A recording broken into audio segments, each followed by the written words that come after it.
Before we start today's webinar, there's a small thing about Azadi ka Amrit Mahotsav that we are celebrating, under which we are having this webinar. I would like to say a few words about it.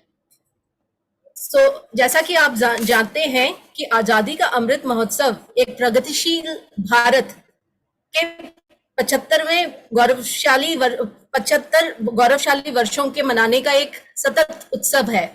Bharat सरकार इससे पहले इस पहल का उद्देश्य हमारे स्वतंत्रता संग्राम और एक राष्ट्र के रूप में हमने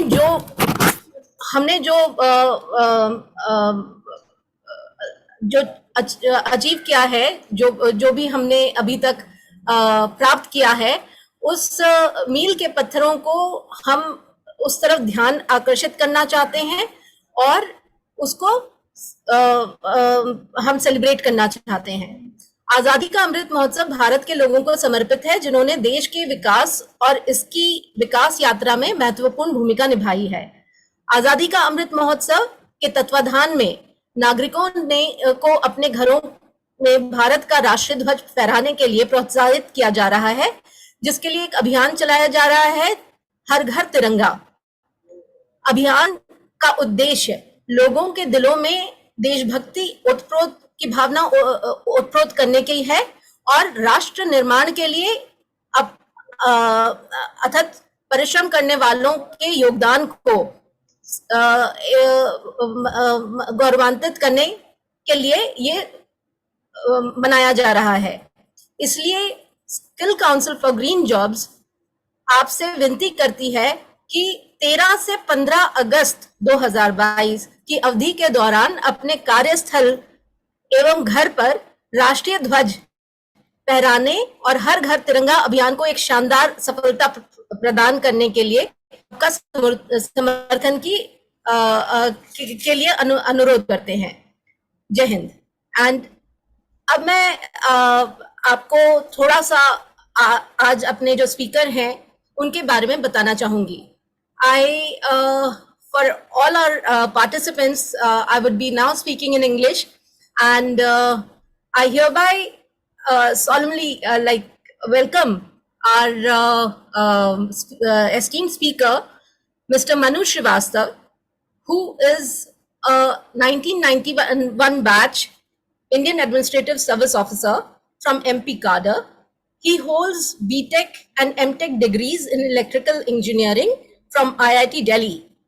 Out of the 30 years of experience, Mr. Manu Srivastava has worked for 16 years in energy sector, namely natural gas, electricity and renewable energy. He has led path-breaking innovative projects in the field of solar energy. His 750 megawatt Riva project has proved to be an inflection point in the history of solar energy in India. It is the first project in the country to provide solar energy at rates lower than that of coal-based power. It is the only project in the country supplying power to an institutional customer. Today, Delhi Metro is running on this project. 60% of its daytime demand is met with the solar power from Riva.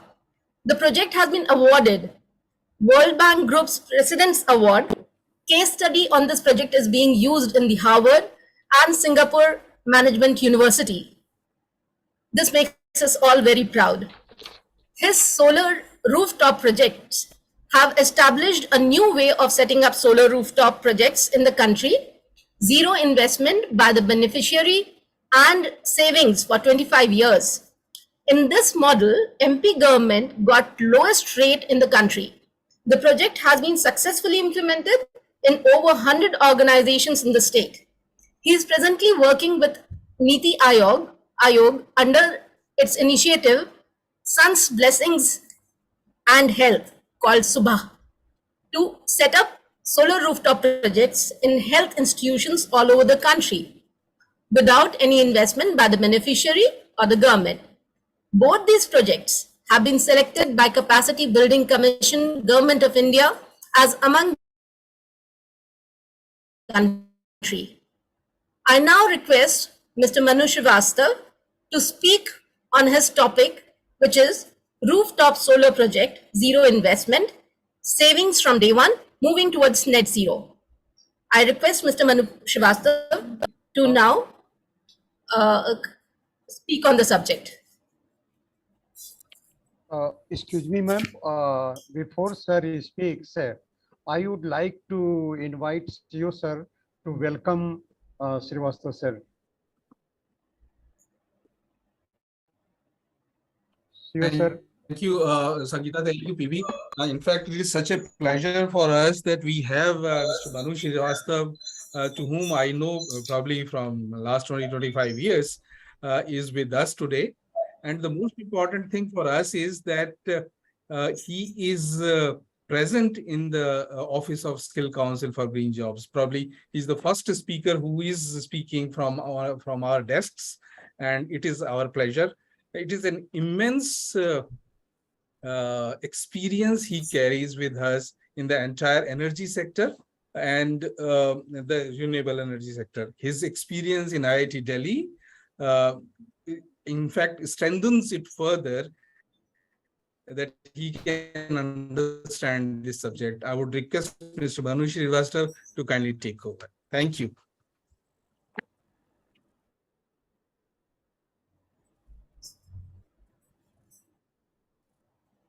It's a great privilege to be speaking as a part of Azadi ka Amrit Mahotsav in the webinar series organized by Skill Council for Green Jobs.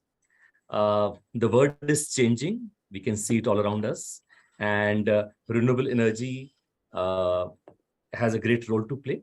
For the country, employment is also a very big issue.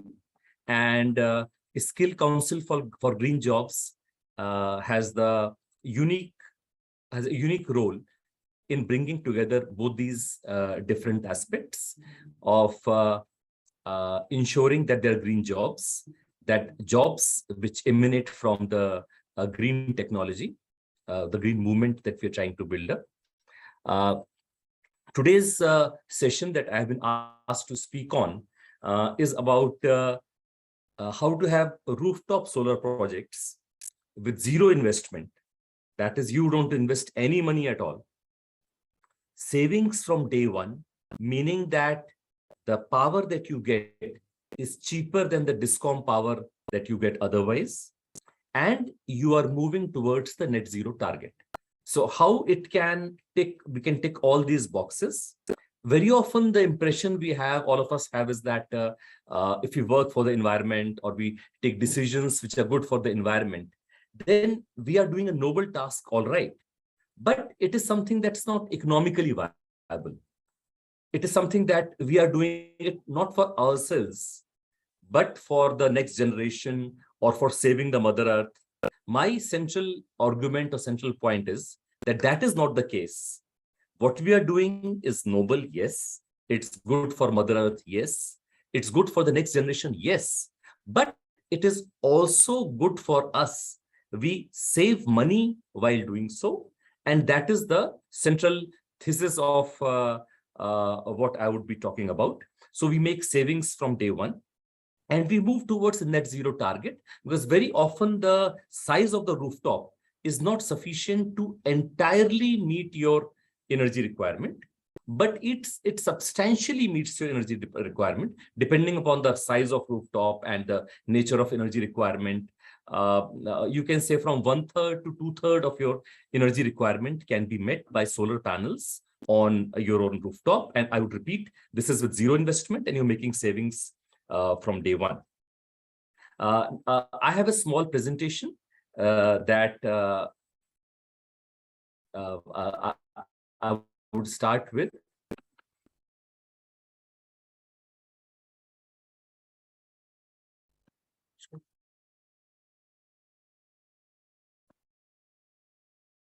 So this project was implemented in Madhya Pradesh. But what I'm trying to talk to you is not about Madhya Pradesh alone, but about the entire country. we have divided our solar target into two categories. Ground mounted, big projects like a Riva project that was talked about in my introduction. That's a 750 megawatt project, set up over 1,500 hectare. It's like 3-4 villages, that sort of an area.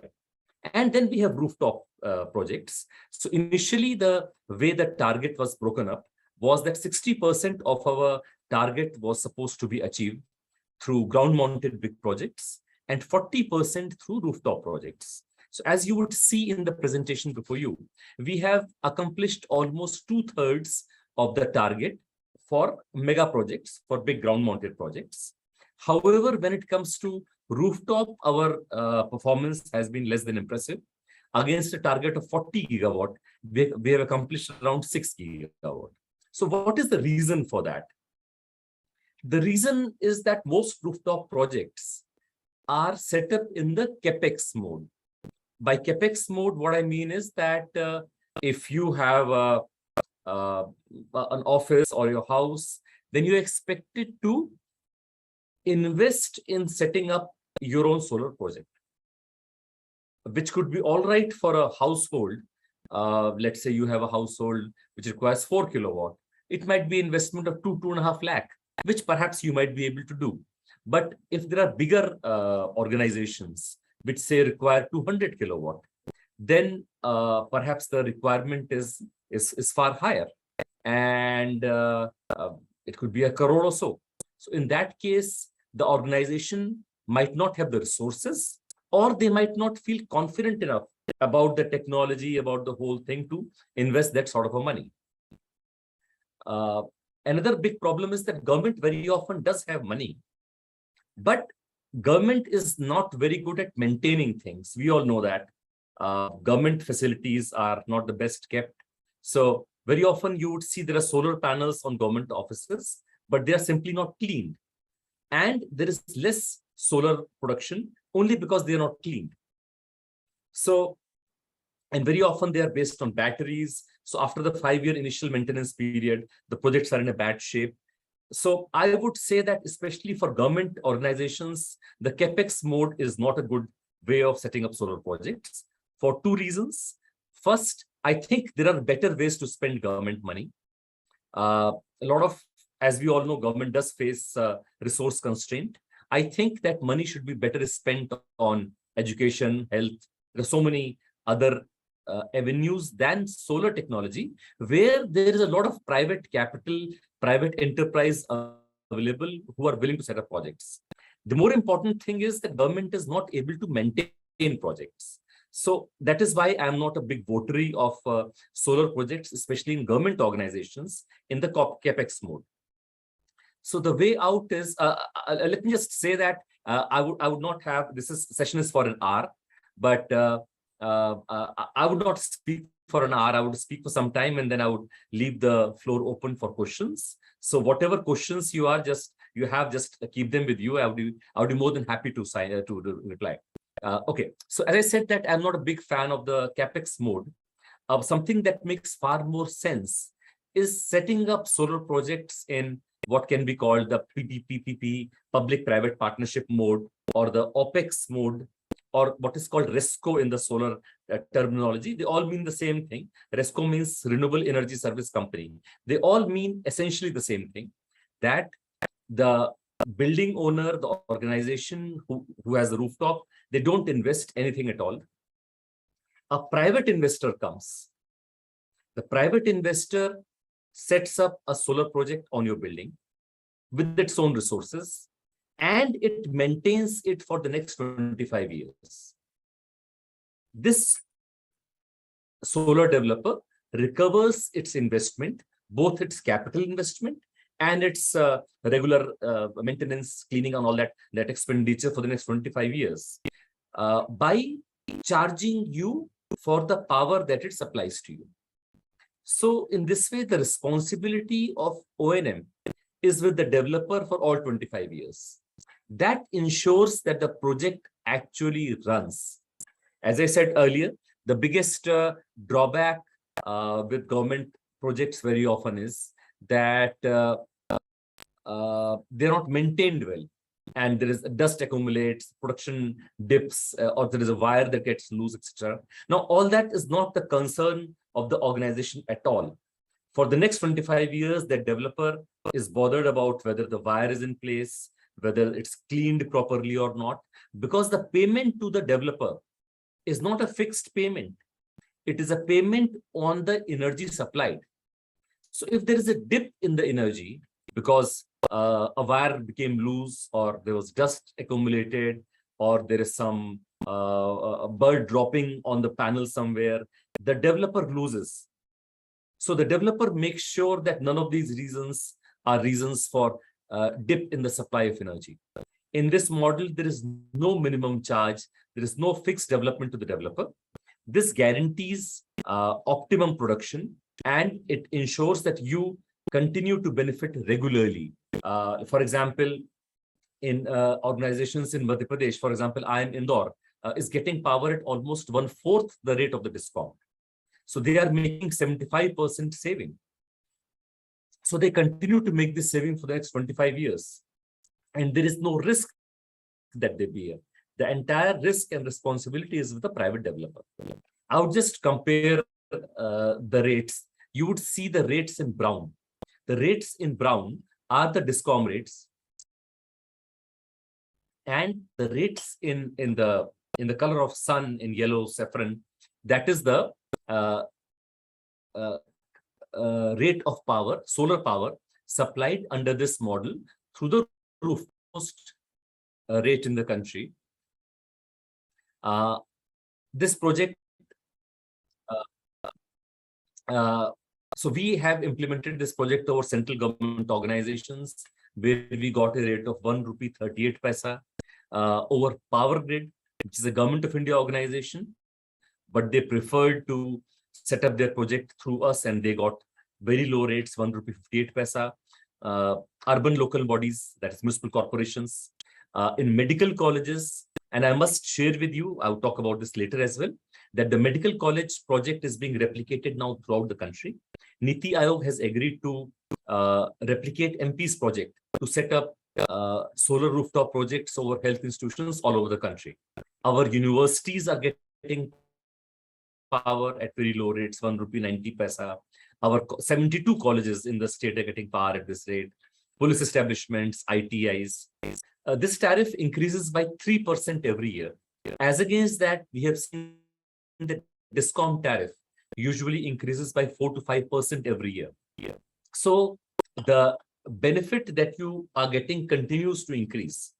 And 3% annual escalation means that in the last year of the project, 25th year, the tariff is double what it is today. Meaning that, say, I am Indore is getting power at 1 rupee 38 paisa. It means year they would be getting power at what, 2 rupee 76 paisa. So it would be half of what are paying right now. So it's a huge saving for them, and at zero cost. This project got a lot of attention because of the low rates. It was the lowermost rate in the country. There was substantial bidder participation.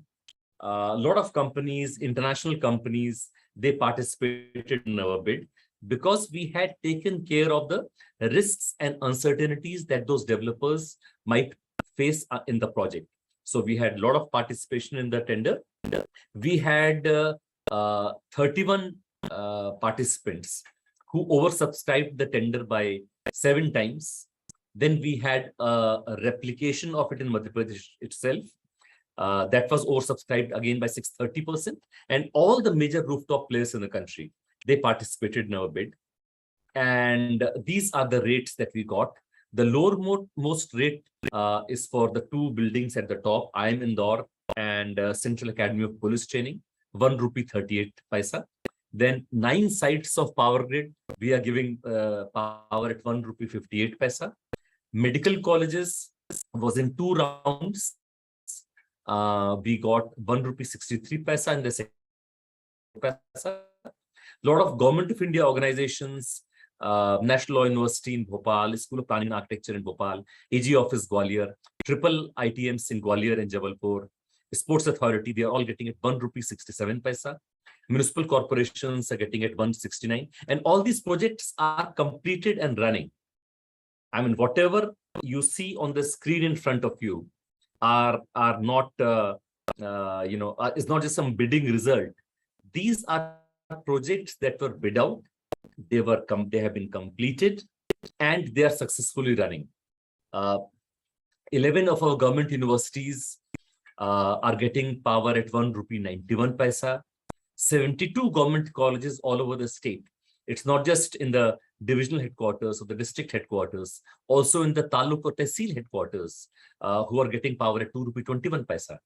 A lot of private police establishments have got power at 2 rupee 33 paisa, and engineering colleges, ITIs at 2 rupee 35 paisa. And a lot of private colleges in the state also are getting power at below 3 rupees per unit. So these are the low rates. I would again reiterate, these are projects running as we speak. They are operational. The organizations are saving, making money, and also contributing to this a wonderful exercise to save our environment and do good for the nature. This is the project in IIM Indore. So we just tabulated that. The project was commissioned in January of last year. So till now, they have saved over 52 lakh rupees through this project. They save per month around 3.5 lakh rupees. And the annual carbon dioxide avoidance is 532 tons. If we were to try to accomplish the same environmental benefit by not having a solar project, by simply planting trees, very often it is said that you plant trees to save the environment. You would have needed to plant more than 24,000 adult trees for the same benefit. Now you can imagine IIM Indore doesn't have that sort of an area to set up to plant that many trees. But by simply having a rooftop solar project on the rooftop, they are making this contribution to the environment and they are making a saving. And I must share with you that these photographs, one of them is simply a Google image photograph. Any one of you can type IIM Indore on the 3D Google map and you would get this. This is how I got this. So they are real projects running as we speak. Central Academy of Police Training, very similar. Saving of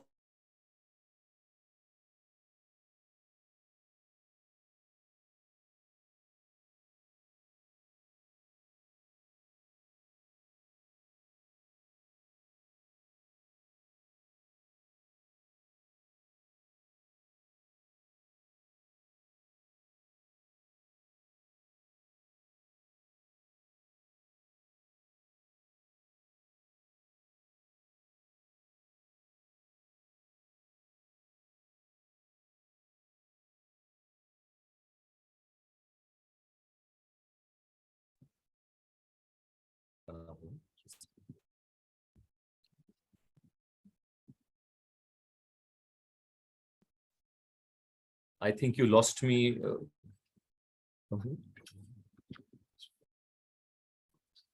Unstable connection. I think I'm sorry you lost me. So I'm just getting back from where I think you lost me. So there are 7 medical colleges in the state, which are again where projects have been set up, and they are getting power at very low rates. A lot of Government of India organizations, they're getting power at 1 rupee 67 paisa, National Law University, School of Planning, Architecture, etc. 12 universities, 1 rupee 91 paisa, 72 colleges, 2 rupee 21 paisa, police at 2 rupee 33 paisa.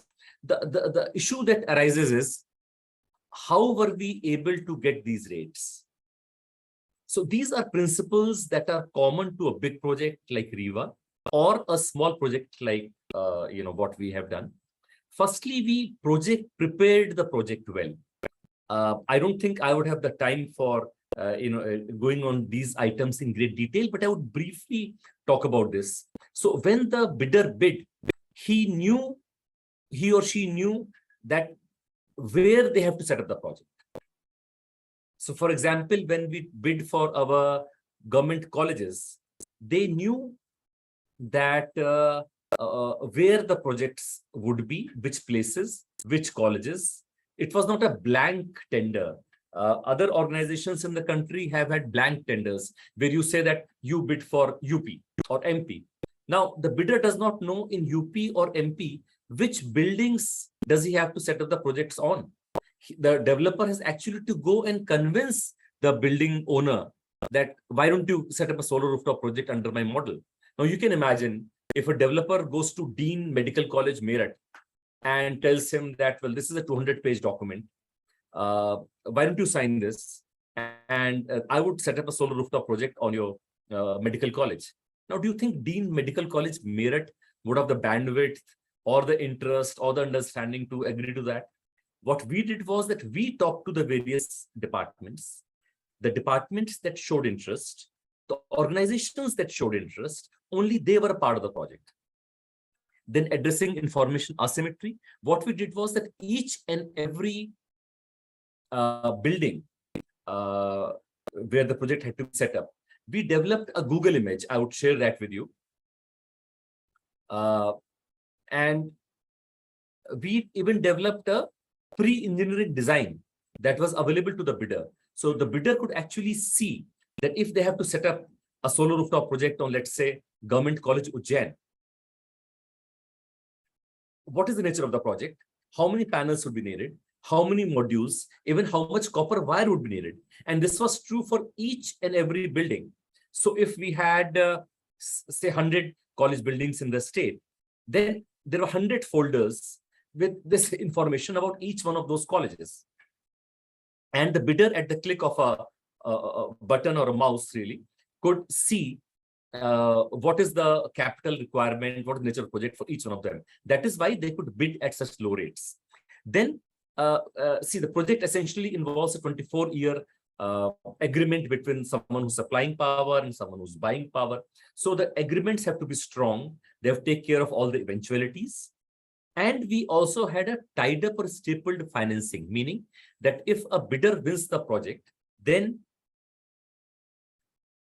there would be a loan available at a concessional rate to them, subject to due diligence. So World Bank, ADB, and IRDA had all agreed to provide stapled financing to the winning bidder. That gave a lot of comfort to the bidders, and it also gave them a datum that debt would be available at this rate, and they could bid accordingly. They were not bound to take this debt, but this debt was available for them. What did all this accomplish? This essentially accomplished risk mitigation for the developer. See, look at the project from the point of view of the developer. The developer invests, sets up the solar panels, and he waits for 25 years to recover its investment and make profits, of course.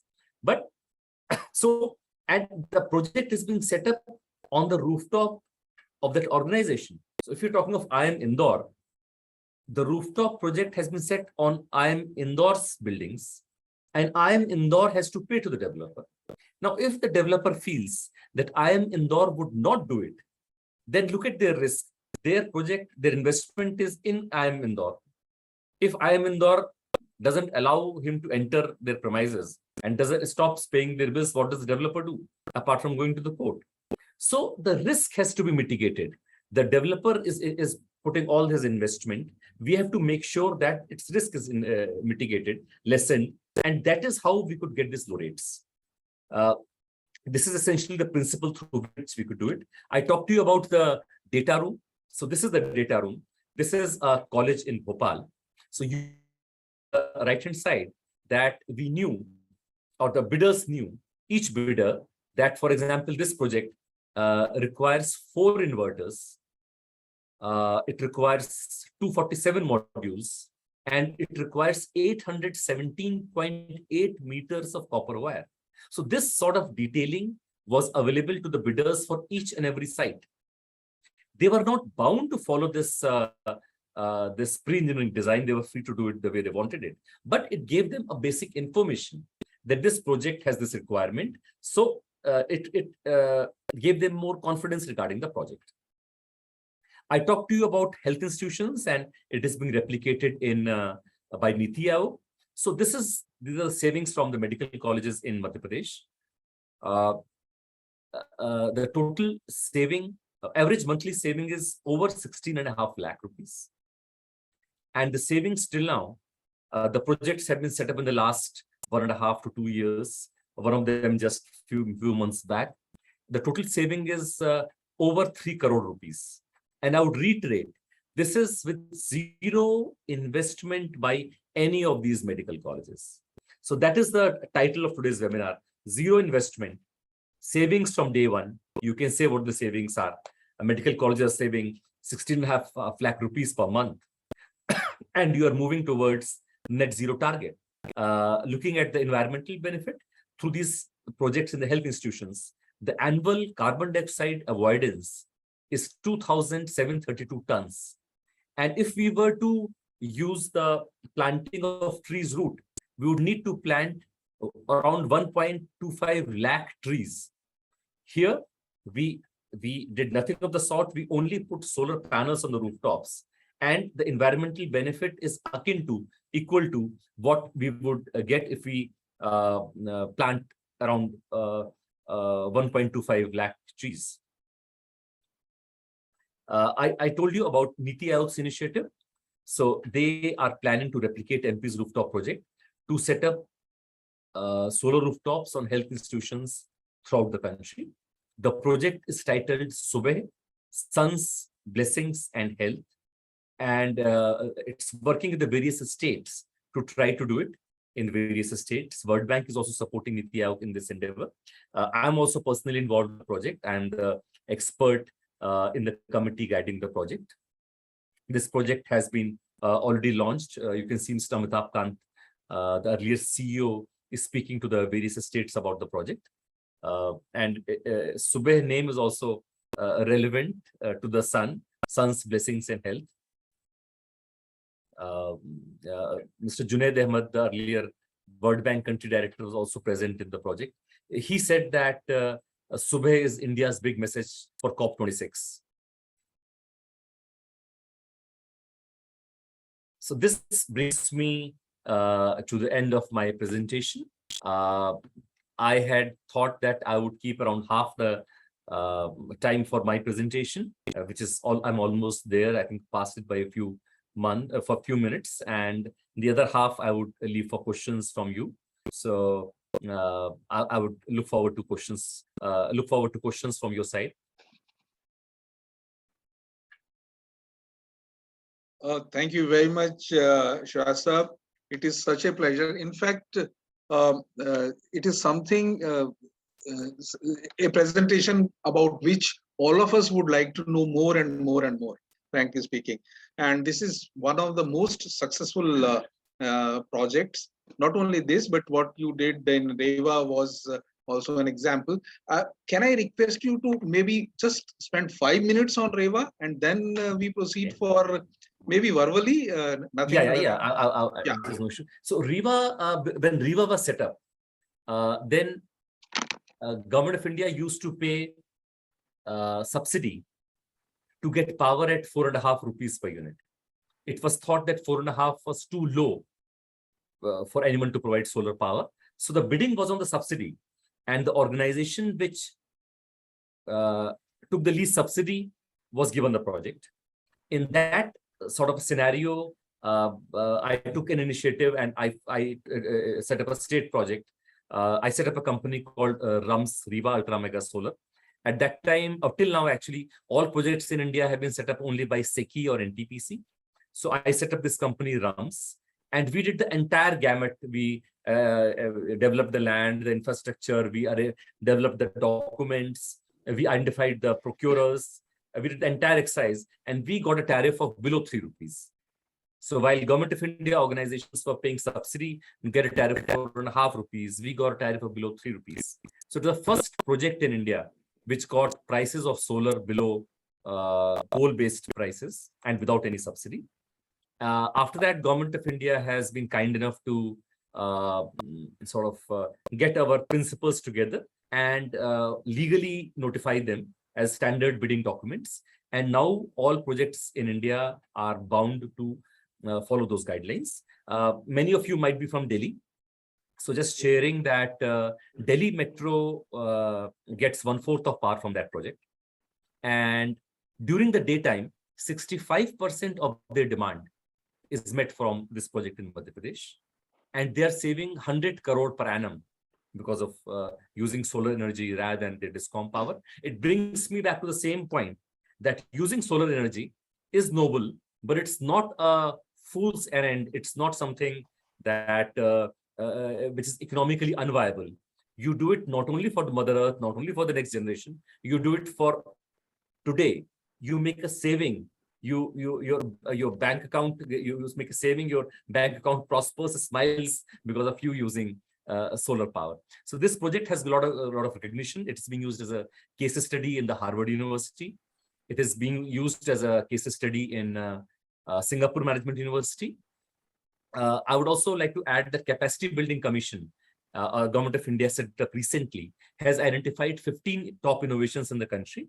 So both REVA and the solar project, that rooftop project I talked about, they cover, they are included in those top 15 innovations. I think a lot of questions. So yeah, in fact, that's what I was about to say, that I have my vested interest. I will stop the questions before, since I have the privilege, I would ask 1 or 2 questions more before I hand over to all the eager participants. One thing is, I'm sure the key of REVA was once again the same, that everything was well prepared, which is the most important point you made for the rooftop also, that all the documentation and the site specifications were known. Probably that was the key to REVA as well. Sir, I would like to ask, how did you manage to, since you are on the platform of Skill Council for Green Jobs, and we talk about capacity building, manpower, jobs. So how could you manage the manpower required for a project like REVA? What was the strategy? Was it something done by Madhya Pradesh or your organization, or it was completely left to the bidders? How did we normally manage? And I will have one more question and then I can hand over to others. Yeah. See, development of the documents, etc., was done by our team, which had a large number of people from Madhya Pradesh, which had the support of IFC as well, and their team of Trilegal, PwC, and SGR.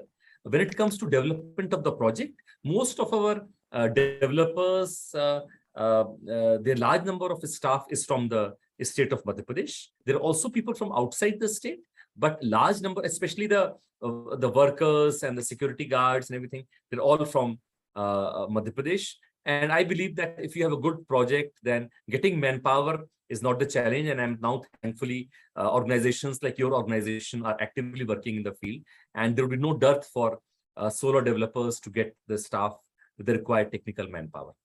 Thank you so much. And the second and the last question from my side would be, how do you see solar rooftop as a field in which entrepreneurship can play a major role, small entrepreneurship? Because we feel that we should now push more entrepreneurs. And will that solar rooftop be a good area in which we should push this activity? See, there are two sort of ways in which you can set up a solar rooftop project. One is the CapEx and one other is the OpEx or PPP. So I today talked about the OpEx mode, where you don't make any investment at all. Investment is made by a private party. Now, here you need organizations with deep pockets, with access to cheap finance. That is why most of the companies active in the field are those companies which source money from outside India.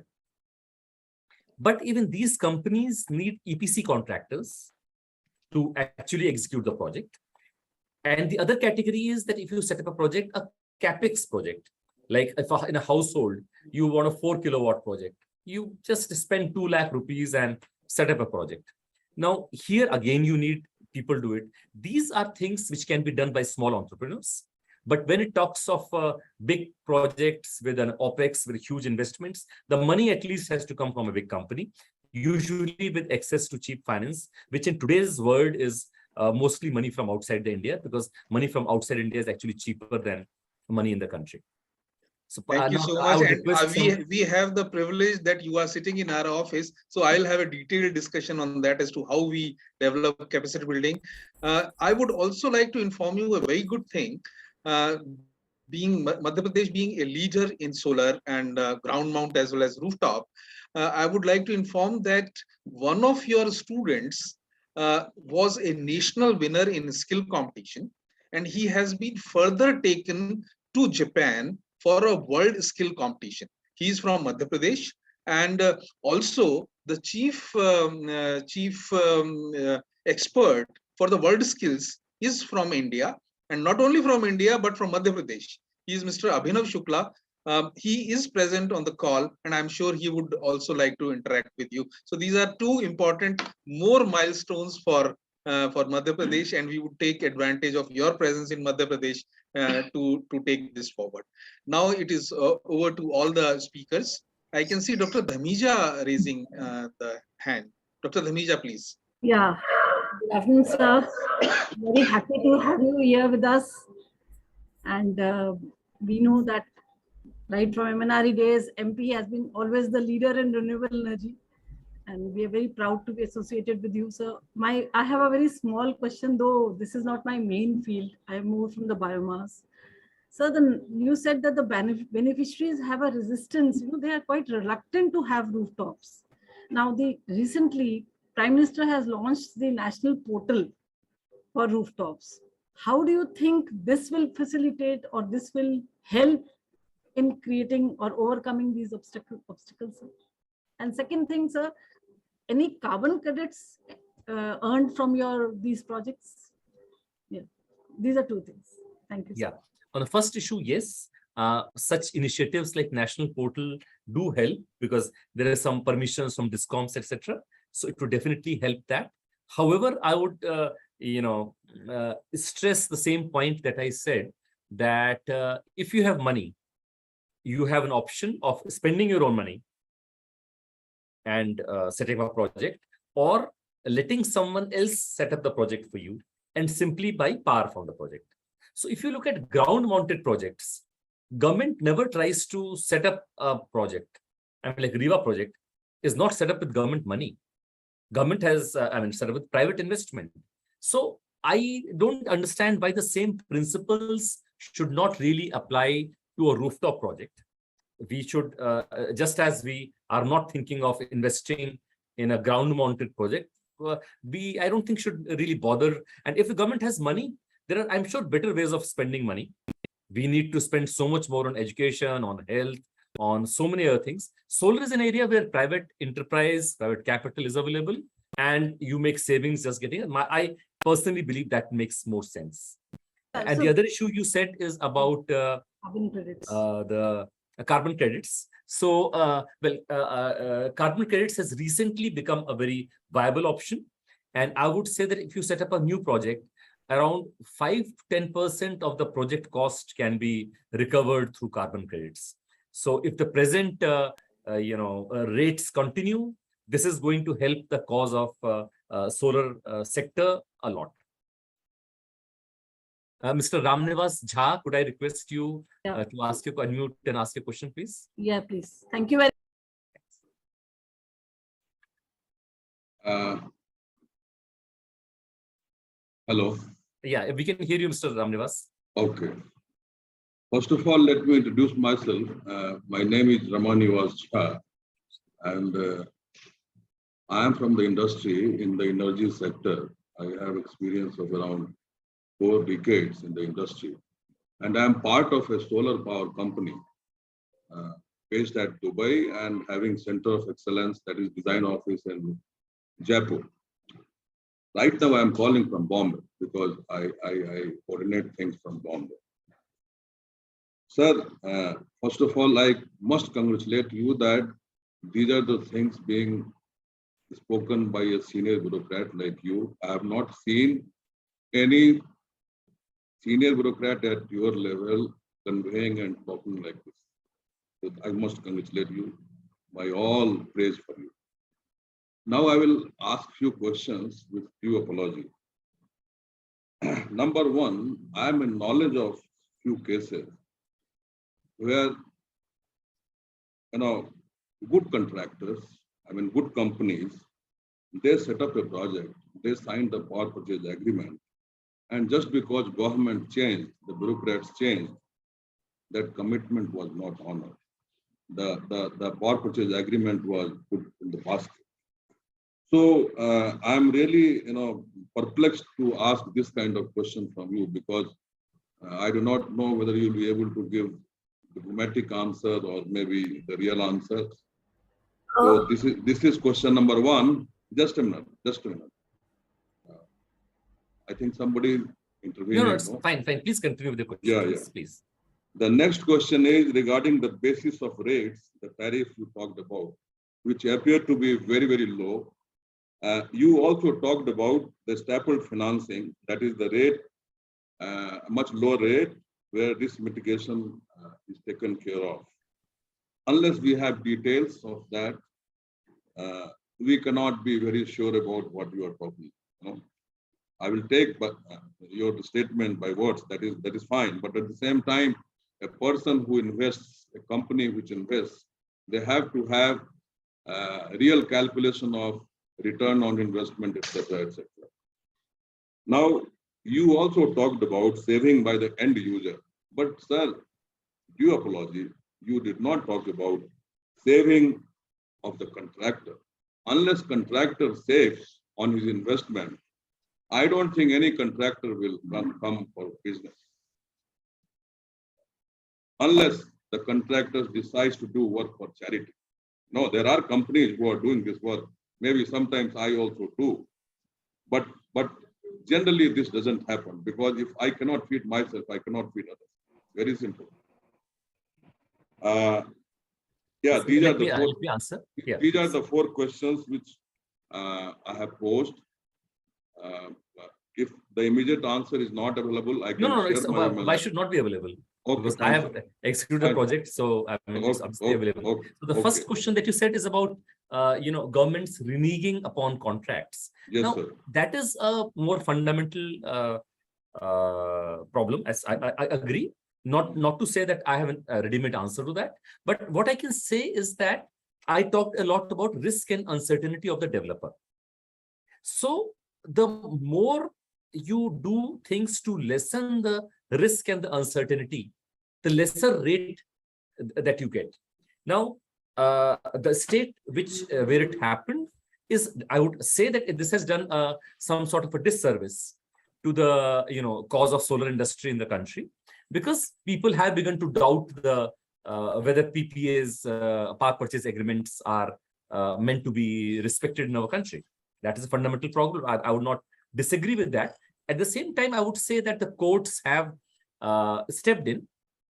I agree with you that this situation should not have arisen. But I would again reiterate that the more you do to lessen the risk, the lower rates that you get. The second thing you talked about was that the rates, yes, it is a brief presentation. It is really meant to be a trailer to get people's interest into this. All these rates are real. The projects are set up and commissioned and running. So this project was set up at a time when there was Government of India subsidy on solar rooftop projects. So there was a 25% subsidy by Government of India, and state government gave a 18% subsidy. So together there was a 43% capital subsidy available on the project. So with ₹1.38 being the lowermost tariff, mathematically, if we calculate it, we figure out that if there had been no subsidy, the tariff would have been around ₹2.25, which is still very low, and still, almost 1/3 the price of the DISCOM price. The third issue that you raised was contractors not doing charity. Of course, I fully agree with you. They have to be. I'm not talking about charity at all. When I said that our bid had 7 times bid participation, I was not seeking charity. It was a viable project. Companies bid and they got this project, and they're making money on the project. So part of your question, I think, is answered by the capital subsidy part, but it is not on charity at all. When I spoke in the last half an hour, I said that they recover the investment and they make profit. The only way projects can function is that if companies are driven by profits, but there is so much competition in the sector now that the profits are not skyrocketing, they are reasonable, and at the end of it, the rates that we get are very good. I think we have to ask Mr. Prakash Mohan. Thank you. Mr. Ramnivas, I think I have Thank you. answered. Yeah. Thank you so much. Yeah, Prakash good morning, rather good afternoon in India. I'm Prakash Mohan. Namaskar, Manuji. It's always a pleasure listening to you. For the others' benefit, I'm based in Bahrain. I'm an ex-banker with a strong interest in the renewable sector. So my question today, Manuji, is from the end user's perspective. For example, medical colleges and others who have put the rooftop solar, and it's like an OpEx model for 25 years. So they are taking a risk on the developer to be able to run this project for next 25 years, because naturally medical colleges do not have that skills and ability to run the solar plant. So my question is this, that are there any risk mitigations in place? Because in case this developer, for whatever reason, goes bust in between, then what are the alternatives to the end users? They will have to find another developer to run the project for them to continue to get the benefits and the savings. So this is my primary question, and based on your response, I may have a secondary question. See, your question actually goes to the basics of project structuring. I would like to reply in a manner that doesn't put everyone else off, but there are various steps that come in. Firstly, if a developer is unable to perform, it can assign the project to another developer. As you know, most of these projects come with 70% debt financing. So the banks have also a role to play. Banks can also assign the project to another developer. And if this doesn't function, the user or the consumer has the right to give the project to someone else.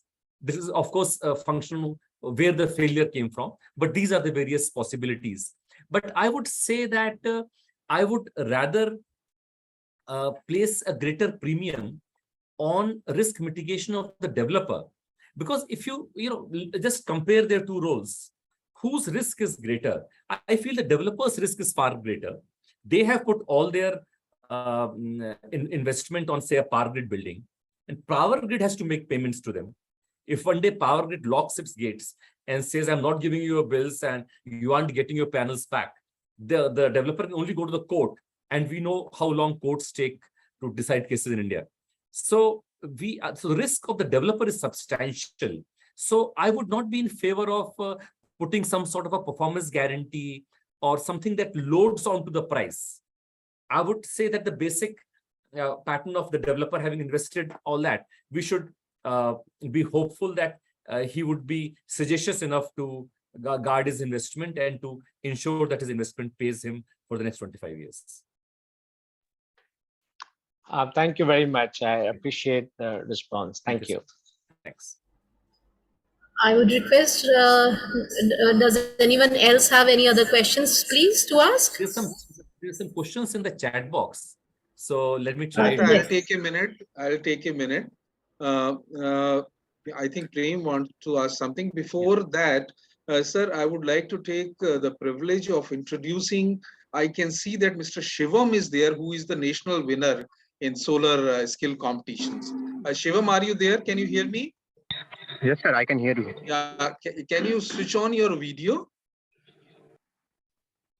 I would like to introduce to Mr. Manu Srivastava, who is the real solar person, not only in Madhya Pradesh, but for the country.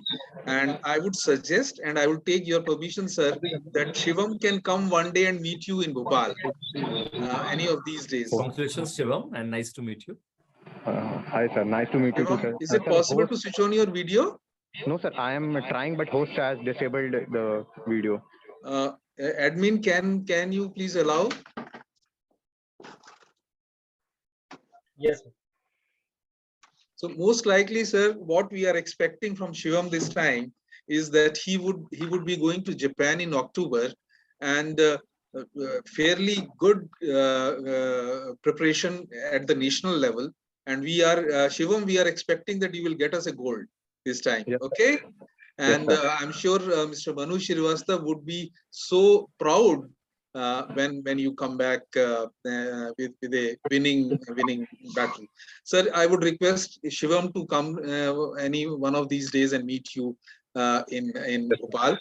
Similarly, I also have Mr. Abhinav Shukla, who is the chief mentor, and he is also guiding the entire world skills as a chief expert. So on the back you can see Abhinav. Abhinav, can you come front? Yes, sir.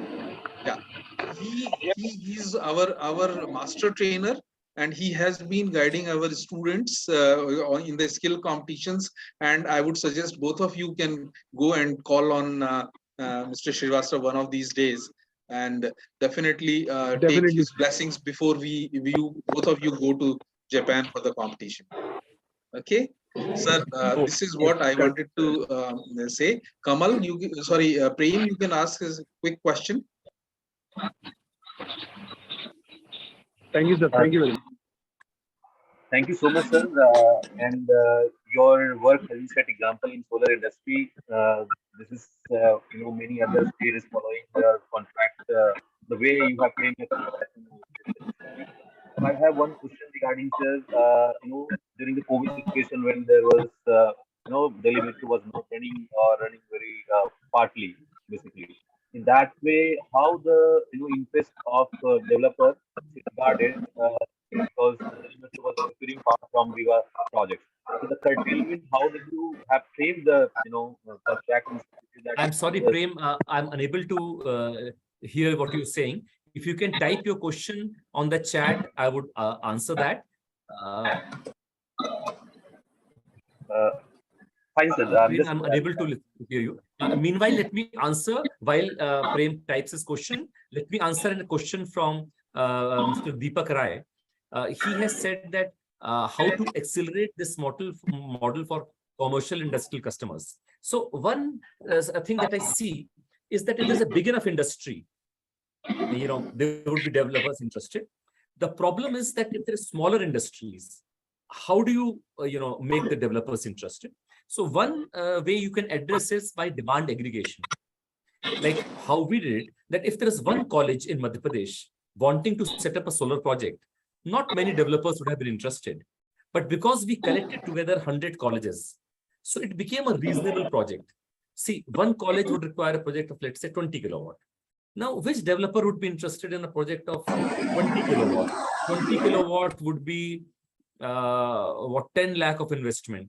Now, you can't imagine a developer from Noida or Bangalore coming to some tehsil headquarter in Madhya Pradesh to set up a 10 lakh project. But if you accumulate 200 colleges, then suddenly it becomes a 20 crore project, and then people are interested. So demand aggregation has a huge role to play in getting big developers involved in the project. Then the other issue is you asked how to address the counterparty risk for developer. Now, this is the essence of the issue. Now, look at, again, saying the same point, look at it from the point of the developer. Developer invests, makes its investment on the building of, let's say, of a college. The college has to make the payment. Now, one day college principal says, we're not letting you inside. You can't take back your panels. We're not paying for you. What does the developer do? So the counterparty risk is very important. Counterparty risk is simply put how reliable the party is. That's why if you look at the rates that we got, IIM Indore and Central Academy of Police Training, Government of India organizations, got the least rate for two reasons. First, the size of the project is big, which gets the rate down. But more importantly, because IIM Indore and Central Academy of Police Training are credible organizations, and the developers showed that they would pay on time. You compare to government medical colleges of Madhya Pradesh. Though I am from government of Madhya Pradesh, the size of the project is the same as that of IIM Indore and Central Academy of Police Training. But they got a slightly higher rate because it was thought that IIM Indore and CAPT would pay regularly more on time than the government medical colleges. And this has proved to be so. And Indore and Central Academy of Police Training always pay on time. Actually, they pay early and take the advantage of early payment discount. Whereas government medical colleges, I have to follow up for their payment. So the developers are not wrong. So this is the basic two issues: size of the project and how reliable is the party. So if it's a big company, private company, industry, like let's say Hindustan Liver or Tata Motors, I'm sure any developer would be confident and go and make an investment there and be sure to be getting payments from them for 25 years. But the problem is with small MSMEs. There is a company, let's say by some Mr. S.K. Gupta. Now, it's very difficult for the developer to be confident that Mr. S.K. Gupta's, let's say, foundry unit would run for 25 years. So the challenge comes in those areas where one is not sure that of the developer, of the consumer, and whether they would be around for 25 years. That is why this RESCO model is like challenge for residences. Because how can we show that one residence would be actually paying for 25 years? One way out is that we could have smaller, shorter PPAs, not for 25 years, for 7 years, 10 years. That could be one way out. I'm trying to now answer Mr. Prem Bharti's question. Okay, that's a very interesting question. He's basically asked that how was the developer's risk mitigated during COVID when for Riva project he's asking, then when Delhi Metro was shut down. It's a very interesting question. I can only say that we could do this without invoking the force majeure, without asking the developers to curtail their production. It is slightly longer question, reply to the question, but essentially I would say that I would try to put it very briefly. I'm an electrical engineer from, my answer is slightly engineering based, but that is the answer. So, solar production is like this, like a solar thing, it goes up from 6 or so, peaks around 12 and then comes down. So what we were doing earlier, we were giving Metro the power at the base. So, as people would, with some sort of science background would realize that power into time is energy. So we were giving them power at the base. When the COVID crisis happened and Metro shut down, we started supplying the power at the top. That is, so as you would realize, at the top, power is supplied only from say 11:30, 12:30. So the quantum of energy got reduced substantially, and the settlement mechanism allowed that to be to happen. So we didn't have to ask the developers to curtail their production. There was no force majeure requirement. And this establishes the point that if you develop your documents well, then you are able to face even unforeseen circumstances. And this, I think, holds true generally in life, not just for documents of Viva. If you prepare yourself well, then perhaps you can face. No one could have thought of COVID when we didn't even know of Corona, before when Viva project was being set up. But thankfully, the documents that we developed could face that crisis. Any other questions? I realize that we've exceeded the 1 hour time, but if there are any more questions, I can answer. It's always a pleasure that you are with us, and we would like to hold you as much as possible. I can see Mr. Pant, Dr. Pant present there from MNRE. Is Dr. Pant there? Can you hear me, Pant?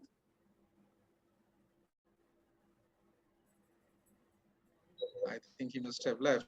So I thought that he would also like to say hello to you, because all MNRE people knows you so well that they would always like to say hello. Sangeeta, you can take over now. Yeah. Thank you very much, sir. This has been a lovely session. I think everyone has been enthused with the new dimension of thinking and the way you have conducted the various projects that you have taken up and proven yourself good to the tune of the studies being taken abroad to Harvard and such other places. And this makes us very proud. And you have the small gathering that we had here, about 70 plus members who attended on and off within the conversation. all of them gained something or the other, and your conclusive line was very, very welcome, and something to abide by, that if you prepare well, you would be able to harness any kind of problem that comes your way, and it could be an issue solver without having prepared for something like COVID also. So we have all gained by your experiences. Thank you for being here. And on behalf of everyone, especially from Skill Council for Green Jobs and all the participants and dignitaries who have been there attending your speech, beautiful presentation, I would like to thank you profusely, and keep shining brightly, and we would like to associate with you more in future. Thank you so much. Thank you so much, and thanks to all of you participating. Thank you very much, sir. Thanks a lot. Any questions later also. Thank you. We hereby end our webinar today. Thank you.